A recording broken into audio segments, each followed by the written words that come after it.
ಎಲ್ಲರಿಗೂ ನಮಸ್ಕಾರ. ನವ ದಿಕ್ಸೂಚಿ ಅಕಾಡೆಮಿಗೆ ಸ್ವಾಗತ ಸುಸ್ವಾಗತ. ಈ ಹಿಂದೆ ನಾವು ಆಲ್ರೆಡಿ ಕರ್ನಾಟಕ ಕನ್ನಡ ರಾಜ್ಯ ಅಥವಾ ಕರ್ನಾಟಕ ರಾಜ್ಯ ಕನ್ನಡ ಭಾಷೆಯ ಇತಿಹಾಸವನ್ನು ಕುರಿತು ಚರ್ಚೆಯನ್ನು ಮಾಡಿದ್ದು, ಒಂದಷ್ಟು ಮಾಹಿತಿಯನ್ನು ಎಕ್ಸಾಮ್ ದೃಷ್ಟಿಯಿಂದ ತಿಳಿತಾ ಹೋಗಿತ್ತು. ಹಾಗೆ ಕರ್ನಾಟಕ ಇತಿಹಾಸವನ್ನು ಓದುವಂತಹ ಸಂದರ್ಭದಲ್ಲಿ ನಮಗೆ ಬಹಳ ಮುಖ್ಯವಾಗಿ ಕಂಡುಬರುವಂತಹ ಮೊದಲ ರಾಜಮನೆತನ ಅಂದರೆ ಕದಂಬರ ರಾಜಮನೆತನವನ್ನು ಇಂದಿನ ತರಗತಿಯಲ್ಲಿ ಚರ್ಚೆಯನ್ನು ಮಾಡ್ತಾ ಹೋಗೋಣ. ಇತಿಹಾಸದ ಅಧ್ಯಯನವನ್ನು ಮಾಡಬೇಕಾದ್ರೆ ಅದರಲ್ಲೂ ಕೆಲವೊಂದು ಅಂಶಗಳು ಬಹಳ ಮುಖ್ಯವಾಗಿ ಕಂಡುಬರುವಂಥದ್ದು. ಈಗ ಕದಂಬರ ರಾಜಮನೆತನವನ್ನು ಅಥವಾ ಕದಂಬರ ಇತಿಹಾಸವನ್ನು ತಿಳ್ಕೋಬೇಕಾದ್ರೆ ನಮಗೆ ಒಂದು ಶಾಸನವೇ ಹೇಳಿಬಿಡುತ್ತೆ. ಏನಪ್ಪ ಅದು ಅಂದರೆ ಕಪ್ಪೆ ಅರಭಟನ ತ್ರಿಪದಿಯ ಸಾಲುಗಳು ಹೇಳುತ್ತವೆ ಏನಂತ: ಸಾಧುಗೆ ಸಾಧು, ಮಾಧುರ್ಯಂಗೆ ಮಾಧುರ್ಯಂ, ಬಾದಿಪ್ಪ ಕಲಿಗೆ ಕಲಿಯುಗ ವಿಪರೀತನ್, ಮಾಧವನೀತನ್ ಪೆರನಲ್ಲ. ಹೀಗೆ ಕನ್ನಡಿಗರು, ಕರ್ನಾಟಕದವರು ಎಷ್ಟು ಪ್ರಮುಖವಾಗಿ ಅವರು ಎಷ್ಟು ಚಂದದ ಅಧಿಕಾರವನ್ನು ಮಾಡಿದ್ದಾರೆ ಅನ್ನೋಂತಹ ಇತಿಹಾಸವನ್ನು ಈ ಮೂಲಗಳು ತಿಳಿಸ್ತಾ ಇರೋದ್ರಿಂದ ನಮ್ಮ ಕದಂಬರ ಸಾಮ್ರಾಜ್ಯವನ್ನು ಕುರಿತು ಒಂದಷ್ಟು ಮಾಹಿತಿಯನ್ನು ತಿಳಿತಾ ಹೋಗೋಣ. ಕದಂಬರ ಕಾಲಘಟ್ಟ ಕ್ರಿಸ್ತಶಕ 345ರಿಂದ 525ರವರೆಗೂ ಯಾವುದೇ ಇತಿಹಾಸವನ್ನು ತಿಳ್ಕೋಬೇಕಾದ್ರೆ ಪುರಾತನ ಆಧಾರಗಳು ಅನ್ನುವಂಥದ್ದು ಬಹಳ ಮುಖ್ಯವಾಗಿ ಕಂಡುಬರುವಂಥದ್ದು. ಕದಂಬರ ಪುರಾತನ ಇತಿಹಾಸಗಳು ಯಾವುದು ಅಂತಂದರೆ, ರಾಮಾಯಣ ಕಾಲದಲ್ಲಿ ಕಂಡುಬರುವ ಕುಂತಳ ದೇಶ, ಮಹಾಭಾರತದ ಕಾಲದಲ್ಲಿ ಕಂಡುಬರುವ ವೈಜಂತಿಯಂತಹ ಪ್ರದೇಶ, ಟಾಲೆಮಿ ಬರಹದ ಬೈಜಾಂಟಿಯನ್ ಅಂದರೆ ಭೂಗೋಳ ಕೃತಿಯಲ್ಲಿ ಈ ಸಾಮ್ರಾಜ್ಯಗಳನ್ನು ಅಥವಾ ಈ ಸ್ಥಳಗಳ ಮೂಲಗಳನ್ನು ಅಧ್ಯಯನವನ್ನು ಮಾಡ್ತಾ ಹೋಗಿದ್ದಾರೆ. ಈ ಮೂಲಗಳ ಮುಖಾಂತರವೇ ಕದಂಬರು ಯಾವ ಮೂಲದವರು ಅನ್ನುವಂತಹ ಇತಿಹಾಸ ಒಂದಷ್ಟು ಮಟ್ಟಿಗೆ ಸಿಗುವಂಥದ್ದು. ನಂತರದಲ್ಲಿ ನಮಗೆ ತಿಳಿಯುವಂಥದ್ದು ಶಾಸನಗಳ ಮೂಲಕ. ಈ ಶಾಸನಗಳ ಆಧಾರಗಳು ಎಷ್ಟರ ಮಟ್ಟಿಗೆ ಪ್ರಭಾವವನ್ನು ಬೀರುತ್ತೆ ಅನ್ನೋದು ನೋಡೋಣ. ಯಾವೆಲ್ಲ ಶಾಸನಗಳು ಕದಂಬರ ಕಾಲಘಟ್ಟದಲ್ಲಿ ಬಂದಿವೆ ಅಂದರೆ, ತಾಳಗುಂದದ ಶಾಸನ, ಇದನ್ನು ಶಾಂತಿವರ್ಮ ಸಂಸ್ಕೃತ ಭಾಷೆಯಲ್ಲಿ ವ್ಯಕ್ತಪಡಿಸಿರುವಂಥದ್ದು. ಅಲ್ಮಿಡಿ ಶಾಸನ ಹಾಸನದಲ್ಲಿರುವಂಥದ್ದು. ಕಾಕುಸ್ಥವರ್ಮ ಕನ್ನಡ ಭಾಷೆಯಲ್ಲಿ ಬರೆದಿರುವಂಥದ್ದು. ಹಲಸಿಯ ಶಾಸನ ಬೆಳಗಾವಿಯಲ್ಲಿದೆ, ಕಾಕುಸ್ಥವರ್ಮ ಕನ್ನಡ ಭಾಷೆಯಲ್ಲಿರುವಂಥದ್ದು. ಚಂದ್ರವಳ್ಳಿ ಶಾಸನ ಚಿತ್ರದುರ್ಗದಲ್ಲಿರುವಂಥದ್ದು. ಮಯೂರ ವರ್ಮ ಇದನ್ನು ಬರೆದಿರುವಂಥದ್ದು. ಇದು ಪ್ರಾಕೃತ ಭಾಷೆಯಲ್ಲಿ ಕಂಡುಬರುವಂಥದ್ದು. ಹೀಗೆ ಈ ಶಾಸನಗಳ ಆಧಾರದಲ್ಲಿ ಎಚ್ ಕೃಷ್ಣಯ್ಯ ಅವರು ಅಲ್ಮಿಡಿ ಶಾಸನವನ್ನು 1936ರಲ್ಲಿ ಪತ್ತೆ ಮಾಡ್ತಾರೆ. ಹಾಗಂತೇಳಿ ಹಾಸನಗೆ ಹೋಗಿ ಹುಡುಕ್ಬೇಡಿ, ಈ ಹಾಸನದಲ್ಲಿ ಈ ಅಲ್ಮಿಡಿ ಶಾಸನ ಇಲ್ಲ. ಬೆಂಗಳೂರು ಪ್ರಾಕೃತ ಇಲಾಖೆಯಲ್ಲಿ ಸಂರಕ್ಷಣೆಯನ್ನು ಹಿತದೃಷ್ಟಿಯಿಂದ ಬೆಂಗಳೂರಿನ ಪ್ರಾಕೃತ ಸಂರಕ್ಷಣಾ ಇಲಾಖೆಯಲ್ಲಿ ಈ ಶಾಸನಗಳು ಈಗ ಕಂಡು ಬರುವಂಥದ್ದು. ಹಾಗಾದರೆ ತಾಳಗುಂದ ಕನ್ನಡ ಶಾಸನದ ಪ್ರಥಮ ಶಾಸನ ಅಂತ ಇತ್ತೀಚೆಗಷ್ಟೇ ಒಂದಷ್ಟು ಮಾಹಿತಿಯನ್ನು ಹೇಳ್ತಾ ಹೋಗ್ತಾ ಇದ್ದಾರೆ. ಸಾಮಾನ್ಯವಾಗಿ ಕ್ರಿಸ್ತಶಕ 370ಕ್ಕೂ ಅಥವಾ 450ಕ್ಕೂ ಮುಂಚೆಯೇ ಹಳೆಯ ಶಾಸನವಾಗಿರುವಂಥದ್ದು. ಇದನ್ನು 2013-14ರಲ್ಲಿ ಸಂಶೋಧಿಸ್ತಾರೆ. ಭಾರತ ಪ್ರಾಕೃತ ಶಾಸ್ತ್ರ ಇಲಾಖೆಯು ಕೂಡ ಇದನ್ನು ಅಧಿಕೃತವಾಗಿ ಕನ್ನಡದ ಪ್ರಥಮ ಶಾಸನ ಅಂತಲೂ ಸಹ ಗೊಳಿಸ್ತಾರೆ. ಆದರೆ ಎಕ್ಸಾಮ್ ದೃಷ್ಟಿಯಲ್ಲಿ ನಾವು ತಾಳಗುಂದ ಶಾಸನವನ್ನು ಪ್ರಥಮ ಶಾಸನ ಅಂತ ಹೇಳೋದಿಕ್ಕೆ ಸಾಧ್ಯ ಇಲ್ಲ. ಕಾರಣ, ಕೆಲವೊಂದು ರಾಜರ ಕಾಲದ ಹಿನ್ನೆಲೆ ಗೊಂದಲ ಇರುವುದರಿಂದ, ಹಾಗೆ ಈ ಶಾಸನದಲ್ಲಿ ಎರಡೇ ಕನ್ನಡದ ಸಾಲುಗಳು ಇರೋದರಿಂದ ಈ ರೀತಿ ಒಂದಷ್ಟು ವರ್ಣನೆಗಳ ಹಿನ್ನೆಲೆಯಲ್ಲಿ ಚಿಂತನೆಯನ್ನು ಮಾಡಿದಾಗ ನಾವು ಇದನ್ನು ಇನ್ನೂ ಕೂಡ ಅಧಿಕೃತಗೊಳಿಸಿಲ್ಲ ಮೊದಲ ಶಾಸನ ಅಂತ. ಆದರೆ ಪ್ರಾಕೃತ ಶಾಸ್ತ್ರ ಇಲಾಖೆಯವರು ಅಧಿಕೃತಗೊಳಿಸಿದ್ದಾರೆ. ಆದರೆ ಎಕ್ಸಾಮ್ ದೃಷ್ಟಿಯಲ್ಲಿ ನಾವು ಇದನ್ನು ಮೊದಲ ಶಾಸನ ಅಂತ ಹೇಳೋದಿಕ್ಕೆ ಸಾಧ್ಯ ಇಲ್ಲ. ಹಾಗೆ ಕದಂಬರ ಸಾಹಿತ್ಯವನ್ನು, ಶಾಸನಗಳು, ಪುರಾತನ ಕಾಲಘಟ್ಟದ ಒಂದಷ್ಟು ಮಾಹಿತಿಯ ಜೊತೆಗೆ ನೆಕ್ಸ್ಟ್ ಬರುವಂಥದ್ದೇ ಸಾಹಿತ್ಯ ಕೃತಿಗಳು. ಇದು ಬಹಳ ಮುಖ್ಯವಾಗಿ ಇರುವಂಥದ್ದು. ಚಂದ್ರರಾಜ ಮದನ ತಿಲಕವನ್ನು, ನಾಗವರ್ಮ ಚಂದ್ರ ಚೂಡಾಮಣಿ ಕೃತಿಯನ್ನು, ಶಾಂತಿನಾಥ ಸುಕುಮಾರ ಚರಿತೆಯನ್ನು, ಎರಡನೇ ಕಾಳಿದಾಸ ಕೌಂತಳೇಶ್ವರ ದೈತ್ಯಗಳನ್ನು, ಈ ಸಾಹಿತ್ಯಗಳು ಬಹಳಷ್ಟು ಕದಂಬರ ಇತಿಹಾಸವನ್ನು ಕುರಿತು ಚರ್ಚೆಯನ್ನು ಮಾಡ್ತಾ ಹೋಗುತ್ತೆ. ಹಾಗೆ ಈ ಚರ್ಚೆಯನ್ನು ಮಾಡುವಂತಹ ಸಂದರ್ಭದಲ್ಲಿ ಎರಡನೇ ಕಾಳಿದಾಸನನ್ನು ಗುಪ್ತರ ಕಾಲದ ಕಾಳಿದಾಸನನ್ನಾಗಿ ತಿಳ್ಕೊಬೇಡಿ. ಇದು ಕದಂಬರ ಕಾಲಘಟ್ಟದಲ್ಲಿ ಬರುವ ಕೌಂತಳೇಶ್ವರ ಕೃತಿಯಲ್ಲಿ ಕದಂಬರ ಇತಿಹಾಸವನ್ನು ಈ ಚರ್ಚೆ ಮಾಡ್ತಾ ಹೋಗುತ್ತೆ. ನಂತರ ನಮಗೆ ಕದಂಬರ ಇತಿಹಾಸವನ್ನು ತಿಳಿಸುವಂಥದ್ದು 3 ಸಿದ್ಧಾಂತಗಳು. ಅದು ಯಾವುದು ಅಂತ ಅಂದರೆ ದೈವಾಂಶ ಸಿದ್ಧಾಂತ. ಶಿವನು 3ನೇ ಕಣ್ಣನ್ನು ಬಿಟ್ಟಾಗ ಕದಂಬ ವೃಕ್ಷದ ಬಳಿ ಆತ ಶಿವನ ಬಿಂದು ಬಂದು ಬಿದ್ದರಿಂದ ಇದನ್ನು ಏನು ದೈವ ಮೂಲದ ಸಿದ್ಧಾಂತ ಅಂತ ಹೇಳ್ತಾರೆ. ನಾಗ ಸಿದ್ಧಾಂತ ಅಂತಲೂ ಕೂಡ ಹೇಳ್ತಾರೆ. ಹಾಗೆ ಜೈನ ಸಿದ್ಧಾಂತಗಳು ಅಂತಲೂ ಸಹ ಹೇಳ್ತಾರೆ. ಇವರು ಮೂಲತಃ ಕದಂಬರು ವೈದಿಕರಾಗಿದ್ದಾರೆ ಅನ್ನೋದನ್ನು ನಾವು ಗಮನಿಸಬೇಕು. ಬ್ರಾಹ್ಮಣ ಕುಲದವರು ಇವರು ಅನ್ನೋದನ್ನು ಗಮನಿಸ್ತಾ ಹೋಗಬೇಕು. ಹಾಗೆ ಕದಂಬರ ಇತಿಹಾಸವನ್ನು ತಿಳಿಸುವಂತಹ ಮತ್ತೊಂದು ಅಂಶ ಅಂದರೆ ಒಂದಷ್ಟು ಮೂಲಗಳು ಬೇಕಲ್ವ. ಆ ಮೂಲಗಳಲ್ಲಿ ನಂದರ ಮೂಲ, ತಮಿಳು ಮೂಲ, ಕನ್ನಡದ ಮೂಲ ಅಂತ ಒಂದಷ್ಟು ಚರ್ಚೆಯನ್ನು ಮಾಡ್ತಾ ಹೋಗ್ತಾರೆ. ಆದರೆ ನಮಗೆ ತಿಳಿಬೇಕಾಗಿರುವಂಥದ್ದು ಸಾಕಷ್ಟು ಇತಿಹಾಸವನ್ನು ಕನ್ನಡ ಸಾಹಿತ್ಯದಲ್ಲೇ ನಾವು ಕಾಣೋದ್ರಿಂದ ಇವರು ಕನ್ನಡಿಗರು ಅನ್ನುವಂತಹ ಹೆಮ್ಮೆಯನ್ನು ನಾವೆಲ್ಲರೂ ಇಟ್ಕೋಬೇಕಾಗಿರುವಂಥದ್ದು. ಕದಂಬರ ಇತಿಹಾಸವನ್ನು ಒಂದಷ್ಟು ಮೂಲ, ಇತಿಹಾಸ, ಸಿದ್ಧಾಂತ, ಕೃತಿ ನಂತರ ಬರುವಂಥದ್ದು ಇಲ್ಲಿ ಕಂಡುಬರುವಂತಹ ರಾಜರು ಯಾರು? ಮೊದಲಿಗೆ ನಾವು ಗಮನಿಸಬೇಕಾಗಿರುವಂಥದ್ದು ಮಯೂರವರ್ಮ. ಕ್ರಿಸ್ತಶಕ 345ರಿಂದ 365ರ ಕಾಲಘಟ್ಟದಲ್ಲಿ ಈತನ ತಾತ ವೀರಶರ್ಮ, ತಂದೆ ಬಂಧುಶೇನ, ಮಯೂರ ಶರ್ಮನ ಮಯೂರವರ್ಮನಾದ ಕತೆ ಬಹಳ ಮುಖ್ಯವಾಗಿ ಇಂಟ್ರೆಸ್ಟಿಂಗ್ ಆಗಿರುವಂಥದ್ದು.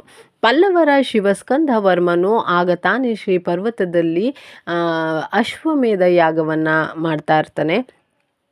ನಮ್ಮ ಮಯೂರವರ್ಮನು ಕೂಡ ಆತ ವೈದಿಕ ಘಟಿಕ ಸ್ಥಾನದಲ್ಲಿರುವಂಥ, ಅಂದರೆ ಬ್ರಾಹ್ಮಣ ಕುಲದವನಾಗಿರೋದ್ರಿಂದ ಕಂಚಿಯಲ್ಲಿರುವಂಥ ಘಟಿಕ ಸ್ಥಾನದಲ್ಲಿರುವ ವೈದಿಕ ಧರ್ಮವನ್ನು ಮತ್ತಷ್ಟು ಹೆಚ್ಚು ಅಧ್ಯಯನವನ್ನು ಮಾಡಬೇಕು ಅನ್ನುವಂತಹ ಹಿನ್ನೆಲೆಯಲ್ಲಿ ಆತ ಅಲ್ಲಿಗೆ ಹೋಗಿರ್ತಾನೆ. ಶ್ರೀ ಪರ್ವತದ ಬಳಿಯಲ್ಲಿ ಹೋಗಿರ್ತಾನೆ. ಅಲ್ಲಿ ಆಲ್ರೆಡಿ ಶಿವಸ್ಕಂದ ಅಶ್ವಮೇಧ ಯಾಗವನ್ನು ಮಾಡುವಂತಹ ಹುಚ್ಚುತನದಲ್ಲಿ ಇರ್ತಾನೆ. ಆ ಸಂದರ್ಭದಲ್ಲಿ ವೈದಿಕನಾಗಿರುವಂತಹ ಮಯೂರವರ್ಮ ತನ್ನ ವಸ್ತ್ರಗಳನ್ನು ಸ್ನಾನ ಮಾಡುವಂಥ ಸಂದರ್ಭದಲ್ಲಿ ಒಣಗಲು ಹರಡಿ ಬಿಟ್ಟು ಬಂದಿರ್ತಾನೆ. ಅದರ ಮೇಲೆ ತನ್ನ ಕುದುರೆ ನಡೆದೊಟ್ಟೋಗಿರುತ್ತೆ.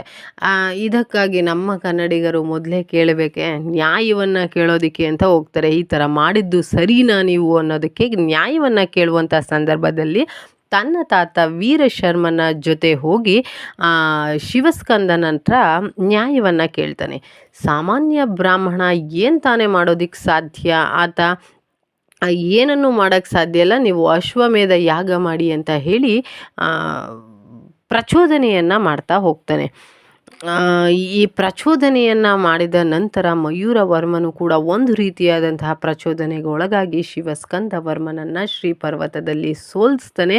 ಈ ಸೋಲಿಸಿದ ಮಾಹಿತಿಯನ್ನು ನಾವು ಮಳವಳ್ಳಿ ಶಾಸನದ ಪ್ರಾಕೃತ ಭಾಷೆಯಲ್ಲಿರುವ ಮಳವಳ್ಳಿ ಶಾಸನದಲ್ಲಿ ಈತ ಹೇಗೆ ಸೋಲಿಸ್ತಾ, ಯಾಕೆ ಸೋಲಿಸ್ತಾ ಅನ್ನುವಂತಹ ಒಂದಷ್ಟು ಮಾಹಿತಿ ನಮ್ಗೆ ಅದರಲ್ಲಿ ತಿಳಿತಾ ಹೋಗುತ್ತೆ. ಹಾಗಾದರೆ ಮುಂದಿನ ಅಂಶ ಏನು ಅಂದರೆ ಮಯೂರವರ್ಮನ ಸಾಮ್ರಾಜ್ಯ ವಿಸ್ತರಣೆ ಎಷ್ಟರ ಮಟ್ಟಿಗಾಗಿತ್ತು?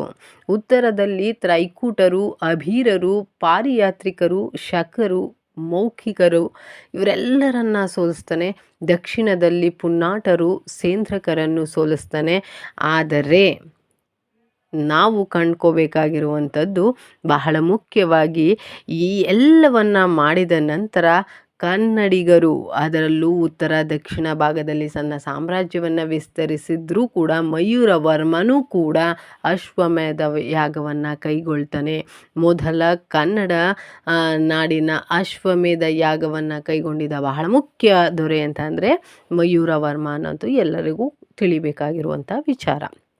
ನಂತರ ಕದಂಬರ ಸಾಮ್ರಾಜ್ಯದ ವಿಸ್ತರಣೆ ಎಷ್ಟರ ಮಟ್ಟಿಗೆ ಆಗಿತ್ತು ಮತ್ತು ಕನ್ನಡ ನಾಡನ್ನು ಕಟ್ಟುವಲ್ಲಿ ಕದಂಬರ ಪಾತ್ರ ಎಷ್ಟು ಮುಖ್ಯ ಅನ್ನೋದು ಕೂಡ ಬಹಳ ಮುಖ್ಯ. ಮಯೂರವರ್ಮನ ನಂತರ ಬರುವಂಥದ್ದು ಕಂಗವರ್ಮ. ಈತ ಮಯೂರವರ್ಮನ ಮಗ. ಈ ಕಂಗವರ್ಮನ ಕಾಲ 365ರಿಂದ 390ರವರೆಗೆ ಧರ್ಮ ಮಹಾರಾಜಾಧಿರಾಜ ಬಿರುದು. ನೆನಪಲ್ಲಿ ಇಟ್ಕೊಳ್ಳಿ, ಎಕ್ಸಾಮ್ ದೃಷ್ಟಿಯಿಂದ ಇದನ್ನು ಕೇಳ್ತಾ ಇದ್ರು. ಧರ್ಮ ಮಹಾರಾಜಾಧಿರಾಜ ಬಿರುದನ್ನು ಯಾರು ಪಡೆದಿದ್ದು ಅಂದರೆ ಕಂಗವರ್ಮ. ಈತ ಸಾಮಂತರ ದೊರೆಯಾಗಿರುವಂತಹ ದಂಗೆಗಳನ್ನು ನಿಯಂತ್ರಿಸುವಂತಹ ಹಿನ್ನೆಲೆಯಲ್ಲಿ ಒಂದಷ್ಟು ಪ್ರಯತ್ನವನ್ನು ಮಾಡ್ತಾ ಇರ್ತಾನೆ. ವಾಕಾಟಕರ ದೊರೆ ವಿಂಧ್ಯಸೇನನಿಂದ ಹಲವಾರು ಬಾರಿ ಯುದ್ಧಗಳನ್ನು ಅನುಭವಿಸಿ ಸೋತು ಕುಂತಳವನ್ನು ಬಿಟ್ಕೊಟ್ಬಿಡ್ತಾನೆ. ಇದು ನಮಗೆ ತಿಳಿಯುವಂಥದ್ದು ಅಜಂತದ 16ನೇ ಗುಹಾ ಶಾಸನದಲ್ಲಿ. ವಾಕಾಟಕ ಸೈನ್ಯ ಯಾಕೆ ಪ್ರಬಲ ಆಗಿತ್ತು ಅನ್ನೋದು ಮುಂದೆ ನಾನು ನಿಮಗೆ ತಿಳಿಸ್ತಾ ಹೋಗ್ತೀನಿ. ಈ ಸೈನ್ಯದಿಂದ ಸೋತಂತಹ ಕಂಗವರ್ಮ ಸೋಲನ್ನು ಅನುಭವಿಸ್ತಾನೆ ಅನ್ನುವಂತಹ ಆಧಾರ ಸಿಕ್ಕಿದ ನಂತರ ಕಂಗವರ್ಮನ ನಂತರ ಬರುವಂಥದ್ದು ಭಗೀರಥ ವರ್ಮ. ಈ ಭಗೀರಥ ವರ್ಮ 390ರಿಂದ 415ರವರೆಗೂ ತನ್ನ ಆಳ್ವಿಕೆಯನ್ನು ಮಾಡ್ತಾನೆ. ಗುಪ್ತರ 2ನೇ ಚಂದ್ರಗುಪ್ತ ಅಂದರೆ ವಿಕ್ರಮಾದಿತ್ಯ ಅಂತಲೂ ಸಹ ಕರೀತಾರೆ. ಈ ಸಮಕಾಲನಾಗಿದ್ದವನು ಈ ಭಗೀರಥ ವರ್ಮ. ವಾಕಾಟಕರು ಪುನಃ ಯುದ್ಧವನ್ನು, ಯಾಕೆಂದರೆ ವಾಕಾಟರಿಗೆ ಗುಪ್ತರು ಬಹಳ ಪ್ರಬಲವನ್ನು ಅಂದರೆ ಒಂದಷ್ಟು ಬೆಂಬಲವನ್ನು ನೀಡ್ತಾ ಇರ್ತಾರೆ. ಹಾಗಾಗಿ ಆತ ಕುಂತಳವನ್ನು ಪಡೆದುಕೊಂಡಿರ್ತಾನೆ ಅವ್ರ ಅಪ್ಪನ ಬಳಿ. ಅದಕ್ಕೋಸ್ಕರ ಈತ ಏನು ಮಾಡ್ತಾನೆ ಅಂತ ಅಂದರೆ, ವಾಕಾಟಕರು ಮತ್ತು ಗುಪ್ತರ ಸಂಬಂಧ ಹೇಗಿರುತ್ತೆ ಅಂದರೆ, ಗುಪ್ತರ ಮಗಳನ್ನು ವಾಕಾಟಕರಿಗೆ ಕೊಟ್ಟಿರೋದ್ರಿಂದ ಸಂಬಂಧ ಬಹಳಷ್ಟು ಗಟ್ಟಿಯಾಗಿರೋದ್ರಿಂದ ಈ ಎರಡೂ ಸೇನೆಗಳು ಪದೇ ಪದೇ ಕದಂಬರ ಮೇಲೆ ದಾಳಿಯನ್ನು ಮಾಡ್ತಾ ಇರುವಂಥ ಸಂದರ್ಭದಲ್ಲಿ ಭಗೀರಥ ವರ್ಮ ಪುನಃ ವಾಕಾಟಕರ ವಿರುದ್ಧ ಯುದ್ಧವನ್ನು ಮಾಡ್ತಾ ಹೋಗ್ತಾನೆ. ಅದರಲ್ಲಿ ವಾಕಾಟಕರನ್ನು ಸೋಲಿಸಿ ಕುಂತಳ ಪ್ರದೇಶ, ತನ್ನ ಅಪ್ಪ ಕಳೆದುಕೊಂಡಂತಹ ಕುಂತಳ ಪ್ರದೇಶವನ್ನು ವಶಪಡಿಸ್ಕೋತಾನೆ. ಈ ಮಾಹಿತಿ ಕೂಡ ನಮಗೆ 2ನೇ ಕಾಳಿದಾಸನ ಕೌಂತಳೇಶ್ವರ ಕೃತಿಯಲ್ಲಿ ಇದನ್ನು ನಾವು ತಿಳಿತಾ ಹೋಗ್ಬೋದು. ಈತನ ನಂತರ ಬರುವಂಥದ್ದು ರಘುಪತಿ ವರ್ಮ. ರಘುಪತಿ ವರ್ಮನೂ ಸಹ ಭಾಳ ಮುಖ್ಯವಾದಂತಹ ದೊರೆಯಾಗಿರ್ತಾನೆ. 415 ಮತ್ತು 435ರವರೆಗೂ ಈತನ ಕಾಲಘಟ್ಟ. ಪಲ್ಲವರು ಯುದ್ಧದಲ್ಲಿ ಮರಣವನ್ನು ಹೊಂದಲಿಕ್ಕೆ ಅಥವಾ ರಘುಪತಿ ವರ್ಮನಿಗೆ ಗಂಡು ಮಕ್ಕಳಿಲ್ಲದ ಕಾರಣ ಕಾಕುಸ್ಥ ವರ್ಮ ಅಧಿಕಾರಕ್ಕೆ ಬರ್ತಾನೆ. ಆದರೆ ಪಲ್ಲವರು ಯುದ್ಧ ಮಾಡುವಂತಹ ಸಂದರ್ಭದಲ್ಲಿ ಈ ರಘುಪತಿ ವರ್ಮ ಏನಾಗ್ತಾನೆ, ಅಕಾಲಿಕವಾದ ಮರಣವನ್ನು ಹೊಂದುತ್ತಾನೆ. ಬಹಳ ಮುಖ್ಯವಾದಿ ಕದಂಬರ ಸಾಮ್ರಾಜ್ಯದಲ್ಲಿ ಕಾಕುಸ್ಥ ವರ್ಮನ ಪ್ರಭಾವ ಎಷ್ಟರ ಮಟ್ಟಿಗಿತ್ತು. ಕಾಕುಸ್ಥ ವರ್ಮ ಮಯೂರ ವರ್ಮನಷ್ಟೇ ಪ್ರಬಲನಾಗಿದ್ದ ಅನ್ನೋದನ್ನು ಬಹಳ ಮುಖ್ಯವಾಗಿ ತಿಳ್ಕೊಬೇಕಾಗಿರುವಂಥ ಅಂಶ. ಏನಪ್ಪ ಅಂತ ಅಂದರೆ, ಕಾಕುಸ್ಥ ವರ್ಮ ಕ್ರಿಸ್ತಶಕ 435ರಿಂದ 455ರವರೆಗೂ ಕದಂಬರ ಪ್ರಸಿದ್ಧ ದೊರೆ ಅನ್ನೋದನ್ನೇ ಬಹಳ ಮುಖ್ಯವಾಗಿ ಗಮನಿಸ್ಬೋದು. ಈತನ ಕಾಲದಲ್ಲಿ ಅಲ್ಮಿಡಿ ಶಾಸನ, ಅಲಸಿಯ ಶಾಸನ ರಚನೆಯನ್ನು ನಾವು ನೋಡ್ತಾ ಹೋಗ್ಬೋದು. ಇದರ ರಚನೆಕಾರ ಕುಬ್ಜ ಕವಿ ಅನ್ನೋಂಥವನು ತಾಳಗುಂದ ಶಾಸನದಲ್ಲಿ ಕದಂಬ ಕುಲ ಶಿರೋಮಣಿ ಅಂತ ಯಾರನ್ನು ವರ್ಣಿಸ್ತಾರೆ ಅನ್ನೋದನ್ನು ಬಹಳ ಮುಖ್ಯವಾಗಿ ಗಮನಿಸಿ. ಕಾಕುಸ್ಥ ವರ್ಮನನ್ನು ಎಕ್ಸಾಮ್ ದೃಷ್ಟಿಯಲ್ಲಿ ಬಹಳಷ್ಟು ಅಂಶಗಳು ಇದಕ್ಕೆ ಬಹಳ ಪೂರಕವಾಗಿರುವಂಥದ್ದು.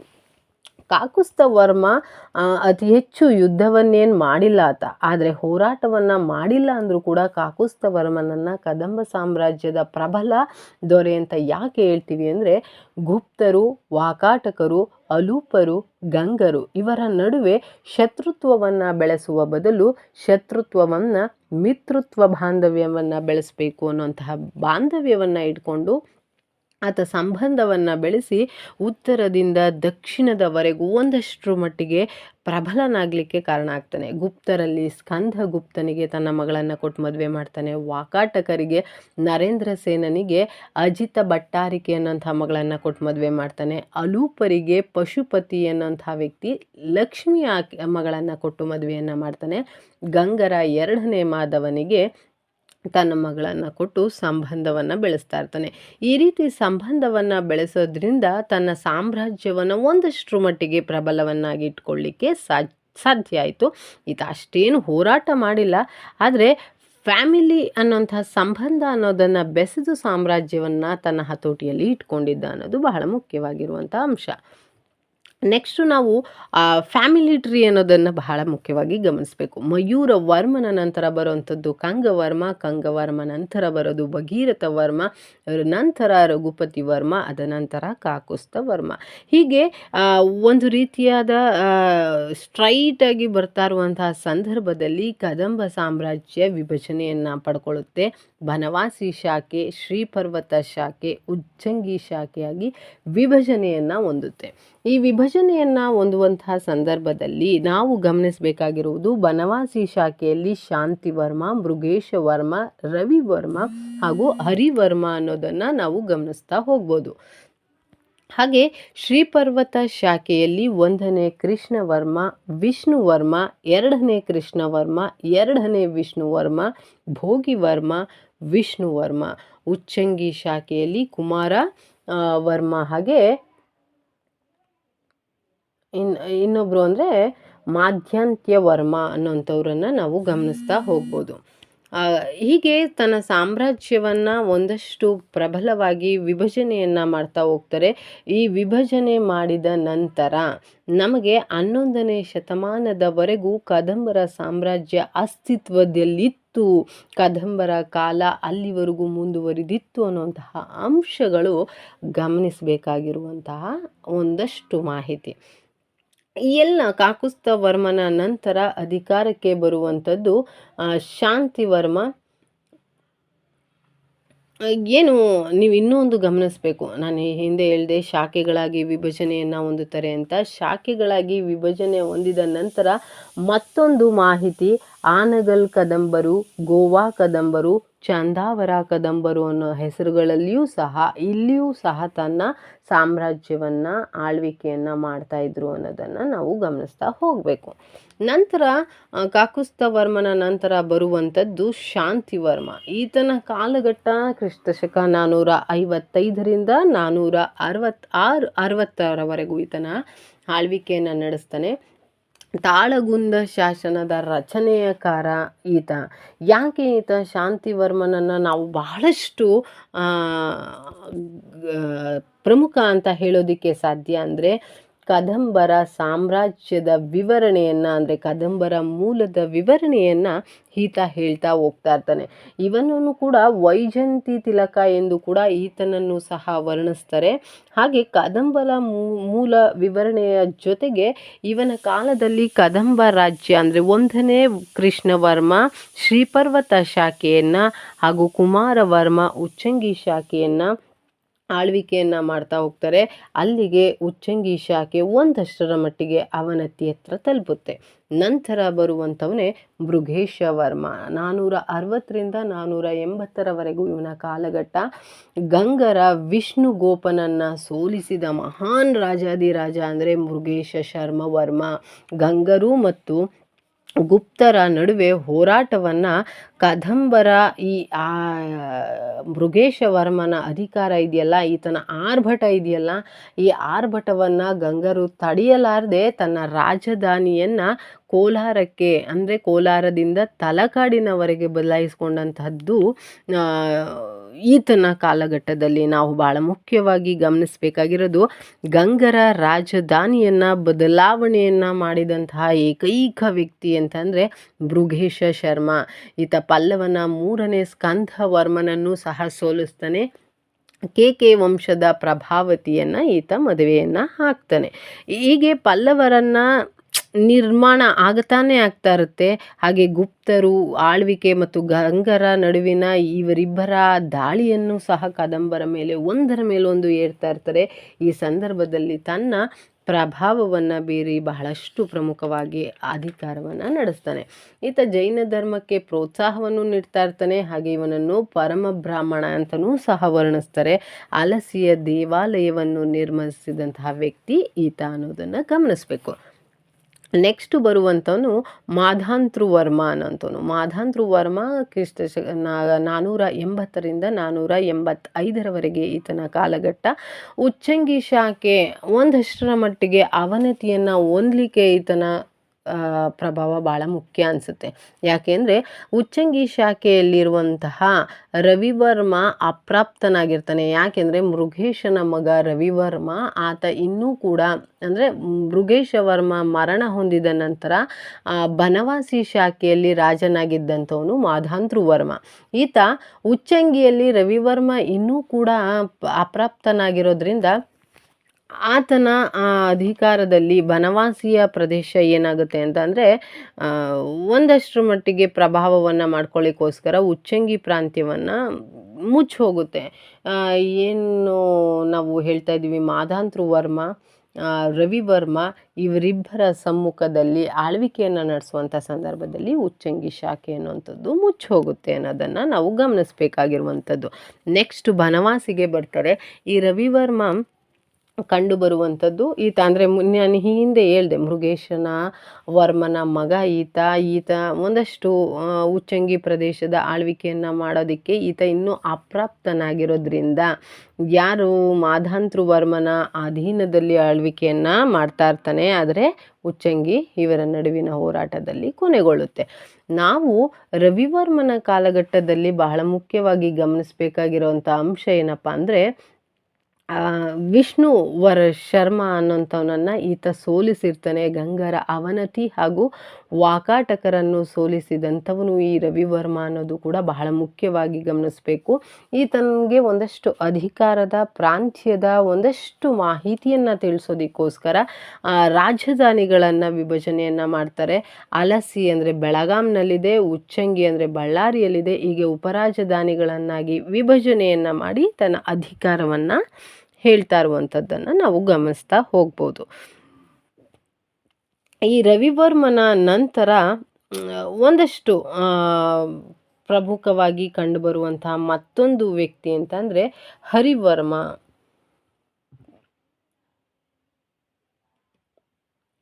ಹರಿವರ್ಮನ ಕಾಲಘಟ್ಟ 519ರಿಂದ 525. ಆ್ಯಕ್ಚುಲಿ ಕದಂಬ ಸಾಮ್ರಾಜ್ಯದ ಕೊನೆಯ ದೊರೆ ಅಂತಲೂ ಸಹ ಇವನನ್ನು ಕರಿತಾ ಹೋಗ್ತೀವಿ. ಯಾಕೆ ಅಂತ ಅಂದರೆ, ಬನವಾಸಿ ಹಾಗೂ ಕದಂಬರ ನಡುವೆ ಒಂದಷ್ಟು ಕುಟುಂಬ ಕಲಹ ಉಂಟಾಗಲಿಕ್ಕೆ ಕಾರಣ ಆಗುವಂಥ ಸಂದರ್ಭ ಇದು. ಇವನ ಕಾಲಘಟ್ಟದಲ್ಲಿ 2ನೇ ಕೃಷ್ಣವರ್ಮ ಶ್ರೀಪರ್ವತ ಶಾಖೆಯಲ್ಲಿರ್ತಾನೆ. ಈತನ ದಾಳಿ ಹರಿವರ್ಮನ ಬನವಾಸಿಯಲ್ಲಿ ನಡೀತಾ ಹೋಗುತ್ತೆ. ಈ 2ನೇ ಕೃಷ್ಣವರ್ಮ ಇವನು ಬಾದಾಮಿ ಚಾಲುಕ್ಯರ ಅಂದರೆ 1ನೇ ಪುಲಕೇಶಿಯನ್ನು ಕೊಂದು ಬಂದಿರ್ತಂಥದ್ದು ಪರಮಾಧಿಕಾರವನ್ನು ಉಳಿಸ್ಕೊಂಡಿರುವಂತಹ ವ್ಯಕ್ತಿ ಈತ. ಆದರೆ ಕುಟುಂಬ ಕಲಹದಿಂದಾಗಿ ಹರಿವರ್ಮನನ್ನು ಅಂದರೆ 2ನೇ ಕೃಷ್ಣವರ್ಮನು ಇವನ ಕಾಲದಲ್ಲಿ 2ನೇ ಕೃಷ್ಣವರ್ಮ ಅನ್ನೋಂಥ ದಾಳಿಯಿಂದಾಗಿ ಈತ ಒಂದಷ್ಟು ಮಾಹಿತಿ ಅಂದರೆ ಈತನನ್ನು ಕೊನೆಯ ದೊರೆ ಅಂತಲೂ ಸಹ ಕರಿತೀವಿ. ಈತನ ಅಧಿಕಾರ ಅಷ್ಟೊಂದೇನು ಮುಂದುವರಿಯಲ್ಲ, ಆದರೆ ಕೊನೆಯ ದೊರೆ ಅಂತ ಹೇಳ್ಬೋದು.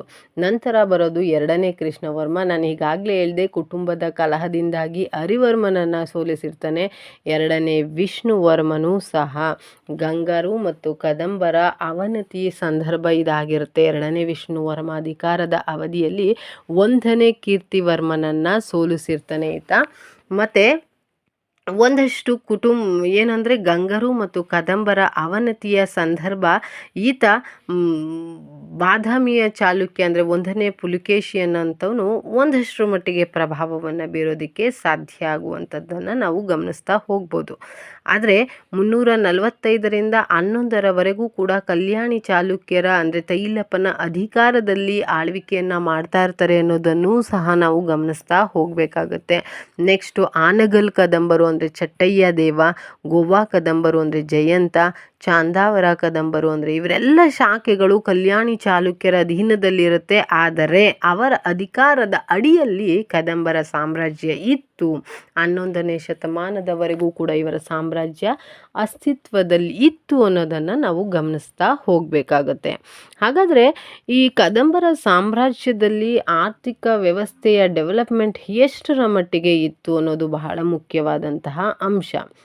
ಇನ್ನೊಂದು, ಕರ್ನಾಟಕದಲ್ಲಿ ಶರ್ಮ ವರ್ಮನಾಗುವಂತಹ ಕಾಲ ನಮ್ಮ ಕನ್ನಡಿಗರದ್ದು ಎಷ್ಟು ಪ್ರಬಲವಾಗಿದ್ರು ಅನ್ನೋದನ್ನು ನಾವು ಗಮನಿಸ್ತಾ ಹೋಗ್ಬೋದು. ಏನಪ್ಪ ಅಂತಂದರೆ, ಕದಂಬರ ಆಡಳಿತದ ಅವಧಿಯಲ್ಲಿ ಒಂದಷ್ಟು ಬದಲಾವಣೆಗಳನ್ನು ನಾವು ನೋಡ್ತಾ ಹೋಗ್ಬೋದು. ರಾಜ್ಯಗಳನ್ನು ರಾಜರು ಆಳ್ವಿಕೆಯನ್ನು ಮಾಡ್ತಾ ಇರ್ತಾರೆ, ಪ್ರಾಂತ್ಯಗಳನ್ನು ರಾಜಕುಮಾರರು ಅಧಿಕಾರಿಗಳು ಆಳ್ವಿಕೆಯನ್ನು ಮಾಡ್ತಾ ಇರ್ತಾರೆ, ನಾಡು ಅನ್ನುವಂಥದ್ದನ್ನು ಅಧಿಕಾರಿಗಳು ಆಳ್ವಿಕೆಯನ್ನು ಮಾಡ್ತಾ ಇರ್ತಾರೆ, ಕಂಪನ ಅಂದರೆ ಮನ್ನೇಯರು ಮಾಡ್ತಾ ಇರ್ತಾರೆ, ಗ್ರಾಮ ಅನ್ನೋದನ್ನು ಗ್ರಾಮೀಣಿಕ ಅಥವಾ ಗ್ರಾಮೀಣಿ ಅನ್ನೋಂಥವ್ರು ಅಧಿಕಾರವನ್ನು ಮಾಡ್ತಾ ಇರುವಂಥದ್ದು. ಈ ಕದಂಬರ ಸಾಮ್ರಾಜ್ಯ ಅಥವಾ ಪ್ರಾಂತ್ಯಗಳು ಅನ್ನೋದನ್ನು 4 ಗುರುತಿಸ್ತೀವಿ: ಶ್ರೀಪರ್ವತ, ಹಲಸಿ, ಉಚ್ಚಂಗಿ, ಬನವಾಸಿ. ಈ 4 ಪ್ರಾಂತ್ಯಗಳನ್ನು ಬಹಳ ಮುಖ್ಯವಾದ ಪ್ರಾಂತ್ಯಗಳು ಅಂತಲೂ ಸಹ ಗುರುತಿಸ್ತಾರೆ. ಮತ್ತು ಕದಂಬರ ಸಾಮ್ರಾಜ್ಯದ ವಿಸ್ತರಣೆಯಲ್ಲಿ ಈ 4 ಪ್ರಾಂತ್ಯಗಳು ಬಹಳ ಮುಖ್ಯವಾಗಿ ಪ್ರಭಾವವನ್ನು ಬೀರ್ತಾ ಹೋಗುತ್ತೆ. ನಂತರ ಕದಂಬರ ಆಡಳಿತ ಹೇಗಿರುತ್ತೆ ಅಂದರೆ, ರಾಜ್ಯಾಡಳಿತದಲ್ಲಿ ಮಂತ್ರಿಮಂಡಲದ ರಚನೆಯನ್ನು ನೇಮಕ ಮಾಡುವಲ್ಲಿ ಕದಂಬ ಸಾಮ್ರಾಜ್ಯ ಬಹಳ ಮುಖ್ಯ ಆಗಿರುತ್ತೆ. 5 ಮಂತ್ರಿಮಂಡಲವನ್ನು ಇವರ ಕಾಲಘಟ್ಟದಲ್ಲಿ ಮಾಡ್ತಾ ಹೋಗ್ತಾರೆ. ಯಾವುದೆಲ್ಲ ಅಂತಂದರೆ, ಪ್ರಧಾನ ಅನ್ನೋದನ್ನು ಪ್ರಧಾನಮಂತ್ರಿ, ಮನೆವೇರ್ ಘಡೆ ಅಂತ ಅಂದರೆ ಪಾರುಪತ್ಯಗಾರರು ಅಂದರೆ ಅರಮನೆಯಲ್ಲಿ ನೋಡ್ಕೊಳ್ಳೋವಂಥವ್ರು ಇದು ಮಾಡ್ತಾ ಇರ್ತಾರೆ. ತಂತ್ರಪಾಲ ಅಂದರೆ ವಿದೇಶಾಂಗ ವ್ಯವಹಾರ, ಪ್ರಮುಖಪಾಲ ಅಂದರೆ ತಾಂಬೂಲ ಪಾರುಪತ್ಯಗಾರ, ಸಭಾ ಕಾರ್ಯ ಸಚಿವ ಅಂದರೆ ಕಾರ್ಯದರ್ಶಿ. ಈ 5 ಮಂತ್ರಿಮಂಡಲಗಳು ಇವರ ಸಲಹೆಯ ಮೇರೆಗೆ ಆರ್ಥಿಕ ವ್ಯವಸ್ಥೆಯನ್ನು ಒಂದಷ್ಟು ಮಟ್ಟಿಗೆ ಡೆವಲಪ್ಮೆಂಟ್ ಮಾಡಲಿಕ್ಕೆ ಮತ್ತು ಆರ್ಥಿಕ ವ್ಯವಸ್ಥೆಯನ್ನು ಮತ್ತಷ್ಟು ಅಭಿವೃದ್ಧಿಗೊಳಿಸಲಿಕ್ಕೆ ಸಾಧ್ಯ ಆಗ್ತಾ ಹೋಗುತ್ತೆ. ಹಾಗಾದರೆ ಕದಂಬ ಸಾಮ್ರಾಜ್ಯಕ್ಕೆ ಆದಾಯದ ಮೂಲ ಎಲ್ಲಿಂದ ಬರ್ತಾ ಇದೆ ಅಂದರೆ, ಉತ್ಪನ್ನ ಎಲ್ಲಿ ಬರ್ತಾ ಇದೆ ಅಂದರೆ ಕಂದಾಯದ ಮೂಲಕ. 1/6 ಭಾಗ ಏನು ಅಂದರೆ ಭೂಕಂದಾಯದ ಪದ್ಧತಿಯ ಮುಖಾಂತರವೇ ತನ್ನ ಅಭಿವೃದ್ಧಿಯನ್ನು ಪಡಿಸ್ತಾ ಹೀಗೆ ಕದಂಬರು ಭೂಕಂದಾಯದ ಪದ್ಧತಿ ಅಂದರೆ 3 ರೀತಿಗಳನ್ನು ಇಟ್ಕೊಂಡಿರ್ತಾರೆ. ಸರ್ವನ, ಮಸ್ಕ, ತ್ರಿಭೋಗ, ತಾಳವೃತ್ತಿ ಅಂದರೆ ಪೇರ್ಚಕ, ಹೊರೆಗಳ ತೆರಿಗೆಯನ್ನು, ಬಿಲ್ಕೊಡೆ ಅಂದರೆ ವ್ಯಾಪಾರಿ ತೆರಿಗೆಯನ್ನು, ಕಿರುಕುಳ ಅಂದರೆ ಸಾಗಾಣಿಕಾ ತೆರಿಗೆಗಳನ್ನು. ಬಹಳ ಮುಖ್ಯವಾಗಿ ಕದಂಬರ ಕಾಲದಲ್ಲಿ ನಾವು ನೋಡಬೇಕಾಗಿರುವಂಥದ್ದು ಚಿನ್ನದ ನಾಣ್ಯಗಳನ್ನು ಮೊದಲಿಗೆ ಪ್ರಭಾವಕ್ಕೆ ಅಂದರೆ ತಂದಂಥವರು ಕದಂಬರು.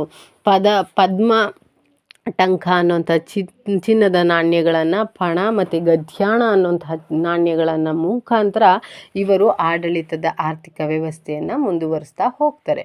ನೆಕ್ಸ್ಟು ನಾವು ಕದಂಬರ ಕಾಲದಲ್ಲಿ ಬಹಳ ಮುಖ್ಯವಾಗಿ ಗಮನಿಸಬೇಕಾಗಿರುವಂಥದ್ದು ಶಿಕ್ಷಣ ಪದ್ಧತಿ.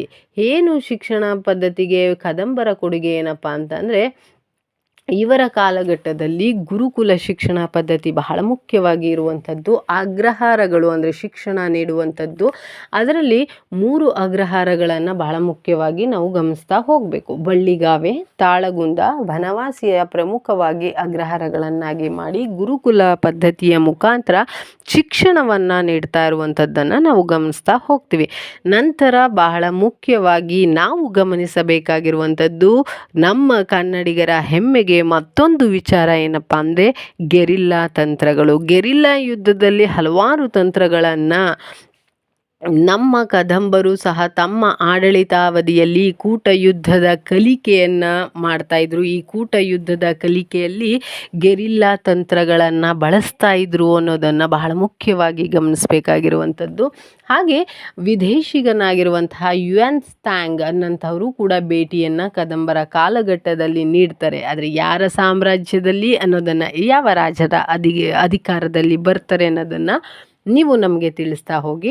ನಂತರ ಕದಂಬರ ದೇವಾಲಯಗಳು ಬಹಳ ಮುಖ್ಯವಾಗಿ ಅಂದರೆ ಬನವಾಸಿಯ ಮಧುಕೇಶ್ವರ, ಅಲಸಿಯ ಕಲ್ಲೇಶ್ವರ, ತಾಳಗುಂದದ ಪ್ರಣವೇಶ್ವರ, ದೊಡ್ಡ ಗದ್ದವಳ್ಳಿಯಲ್ಲಿ ಲಕ್ಷ್ಮೀನಾರಾಯಣ, ದೇವಗಾಂವ್ ಅಲ್ಲಿ ಕಮಲನಾರಾಯಣ. ಕರ್ನಾಟಕ ವಾಸ್ತುಶಿಲ್ಪ ಕಲೆಗಳಲ್ಲಿ ಪ್ರಥಮವಾಗಿ ತಳಹದಿಯನ್ನು ಹಾಕ್ತಂಥವ್ರು. ಅದರಲ್ಲೂ ತಾಳಗುಂದದ ಪ್ರಣವೇಶ್ವರ ಅನ್ನೋಂತಹ ಮೂಲ ಇದೆಯಲ್ಲ, ಇವರ ದೇವಾಲಯಗಳ ಕೆತ್ತನೆಯ ಕಲ್ಪನೆ ಅಥವಾ ಇವರಲ್ಲಿ ವಾಸ್ತುಶಿಲ್ಪದ ಕಲ್ಪನೆಯ ಪ್ರಭಾವ, ಇದರ ಮೂಲವೇ ತಾಳಗುಂದದ ಪ್ರಣವೇಶ್ವರ ಅನ್ನೋಂಥದ್ದು. ಇದು ಶಿಕಾರಿಪುರದಲ್ಲಿಯೇ ಇತ್ತು ಅನ್ನೋದನ್ನು ಬಹಳ ಮುಖ್ಯವಾಗಿ ಗಮನಿಸ್ತಾ ಹೋಗಿ. ಹಾಗೆ ಕದಂಬರು ನಮ್ಮ ಕನ್ನಡಿಗರು ಅನ್ನೋಂತಹ ಹೆಮ್ಮೆಯ ವಿಚಾರಗಳನ್ನು ನಾವು ಹೇಳ್ತಾ ಹೋಗುವಂಥದ್ದು. ಹೀಗೆ ಕದಂಬರ ಇತಿಹಾಸದ ದೇವಾಲಯಗಳ ನಂತರ ನಾವು ಕಾಣಬೇಕಾಗಿರುವಂಥದ್ದು ಒಂದಷ್ಟು ಮಾಹಿತಿ ಏನಂದರೆ, ಎಕ್ಸಾಮ್ ದೃಷ್ಟಿಯಿಂದ ಆರವೇಲಂ ಅಂದರೆ ಗೋವಾದಲ್ಲಿ 3 ಹಿಂದೂ ಗುಹಾಂತರ ದೇವಾಲಯಗಳನ್ನು ನೋಡ್ತಾ ಹೋಗ್ತೀವಿ. ಹರಿವರ್ಮನ ಗುಡ್ನಾಪುರ ಜೈನ ಬಸದಿಯನ್ನು ನಿರ್ಮಿಸಿರ್ತಾರೆ. ಮೃಗೇಶ ಶರ್ಮನು ಅಲಸಿಯಲ್ಲಿ ಜೈನ ಬಸದಿಯನ್ನು ನಿರ್ಮಿಸ್ತಾ ಹೋಗಿರ್ತಾನೆ. ಹೀಗೆ ದೇವಾಲಯಗಳು ಸಹ ಎಕ್ಸಾಮ್ ದೃಷ್ಟಿಯಲ್ಲಿ ನಾವು ಗಮನಿಸಬೇಕಾಗಿರುವಂಥದ್ದು. ಅರವೇಲಂ ಅನ್ನೋಂಥದ್ದನ್ನು ಎಕ್ಸಾಮಲ್ಲಿ ಕೇಳಿದ್ದಾರೆ. ಮತ್ತು ಒಂದಷ್ಟು ಮಾಹಿತಿಯನ್ನು ತಿಳಿತಾ ಹೋಗಿ. ನಂತರ ಬಹಳ ಮುಖ್ಯವಾಗಿ ಕದಂಬರು ನಮ್ಮ ಕನ್ನಡಿಗರು, ನಮ್ಮ ಕರ್ನಾಟಕದವರು ಅಂತ ಹೇಳುವಷ್ಟು ಇನ್ನೆಷ್ಟು ಬೇಕ್ರಿ ಇತಿಹಾಸ.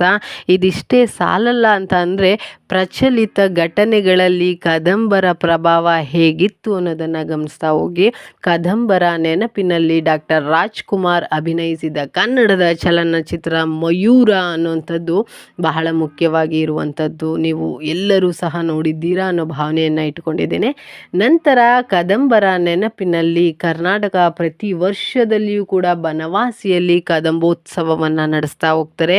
ಬಹಳ ಮುಖ್ಯವಾಗಿ ಮತ್ತೊಂದು ಅಂಶ, ಭಾರತದ ನೌಕಾನೆಲೆ 2005ರಲ್ಲಿ ಭಾರತದ ನೌಕಾನೆಲೆ 2005ರಲ್ಲಿ ಕಾರವಾರದಲ್ಲಿ INS ಕದಂಬ ಅಂತ ಅದಕ್ಕೆ ಹೆಸರನ್ನು ಇಡ್ತಾರೆ. ಇದಿಷ್ಟು ಕದಂಬ ಸಾಮ್ರಾಜ್ಯದ ಕರ್ನಾಟಕದ ಇತಿಹಾಸದಲ್ಲಿ ಕದಂಬರ ಪ್ರಭಾವ, ನಮ್ಮ ಕನ್ನಡಿಗರ ಕದಂಬರು ಅನ್ನುವಂತಹ ಹೆಮ್ಮೆಯ ವಿಚಾರಗಳನ್ನು ಇಷ್ಟೊತ್ತು ನಿಮ್ಮ ಜೊತೆ ಶೇರನ್ನು ಮಾಡ್ಕೊಂಡಿದ್ದೀನಿ. ಪ್ರತಿಯೊಬ್ಬರಿಗೂ ಒಂದಷ್ಟು ಮಾಹಿತಿ ನಿಮಗೆ ಅನುಕೂಲವಾಗಿದೆ ಅನ್ನೋದನ್ನು ನಾನು ಗಮನಿಸ್ತಾ ದಿಕ್ಸೂಚಿ ಅಕಾಡೆಮಿಗೆ ಮತ್ತೊಮ್ಮೆ ಬೆಂಬಲವನ್ನು, ಪ್ರೋತ್ಸಾಹವನ್ನು ನೀಡುವ ಮೂಲಕ ಮತ್ತಷ್ಟು ತರಗತಿಯನ್ನು ಮಾಡಲಿಕ್ಕೆ ಪ್ರೋತ್ಸಾಹಗಳನ್ನು ಕೊಡಿ ಅಂತ ಹೇಳ್ತಾ ನನ್ನ ಇವತ್ತಿನ ತರಗತಿಯನ್ನು ಮುಗಿಸ್ತಾ ಇದ್ದೀನಿ. ಮುಂದಿನ ತರಗತಿಯಲ್ಲಿ ಮತ್ತೊಂದು ರಾಜಮನೆತನವನ್ನು ವಿಸ್ತರಣೆಯನ್ನು ಮಾಡ್ತೀನಿ. ದಯಮಾಡಿ ಎಲ್ಲರೂ ಕಾತುರದಿಂದ ನವದಿಕ್ಸೂಚಿ ಅಕಾಡೆಮಿಯನ್ನು ಒಂದಷ್ಟು ಮಾಹಿತಿಗಳನ್ನು ನೀಡುವಲ್ಲಿ ಬಹಳಷ್ಟು ಪ್ರಮುಖ ಆಗಿದೆ ಅನ್ನೋದನ್ನು ಗಮನಿಸಿ. ಧನ್ಯವಾದಗಳು.